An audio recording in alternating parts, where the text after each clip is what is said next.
الحدث ديال اليوم إن شاء الله؟ انا الحمد لله فرحانه بزاف بوجودي مع كسفيره قفطان مع مجله ليالينا، وفرحانه بزاف. ان شاء الله باقي ما بدينا عاد نبداو نشوفوا شنو اللي وقع. شنو الجديد ديالك في الميدان الفني؟ الجديد ديالي اغنيه من كلمات والحان جوكر توفيق المغربي، غتصور كليب في لبنان، وكذلك اغنيه مغربيه من كلمات والحان ايهاب امير، الفنان ايهاب امير، اللي غتصور كليب في المغرب ان شاء الله قريب. شنو سر الجمال ولا الحفاظ على الجمال ديال الفنانة خولة بن عمران؟ خولة غير كتبع الموضه والبساطه وصافي. هادشي اللي بغيت نقول. كيفاش كدوز الفنانة خولة الأيام ديالها عادية مثلا بعيدا عن الفن؟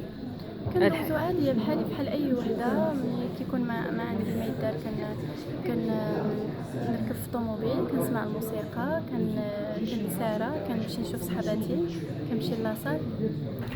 مواقع التواصل الاجتماعي شنو تعنيو بالنسبة للفنانة خولة بن عمران؟ يعني ولي بزاف، انا دائما متواجده في مواقع التواصل الاجتماعي وخاصه السناب والانستغرام بزاف. سؤال أخير، شنو هو القصات ديال القفطان اللي كتحبها الفنانة خولة؟ واش القصات التقليدية أو القصات العصرية؟ انا كيعجبوني بجوج، حيت كل وحده كتميز بحاجه، وكنلبسهم بجوج حيت لان على حسب شنو عندي.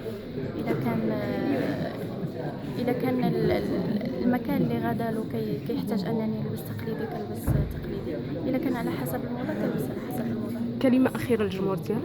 كنبغي نقول للجمهور ديالي انا كنبغيكم بزاف، وشكرا حيت كتساندوني وكتوقفوا معايا ودائما بجنبي، وان شاء الله كنوجد لكم جديد اللي غادي يكون في المستوى اللي يليق بكم. شكرا.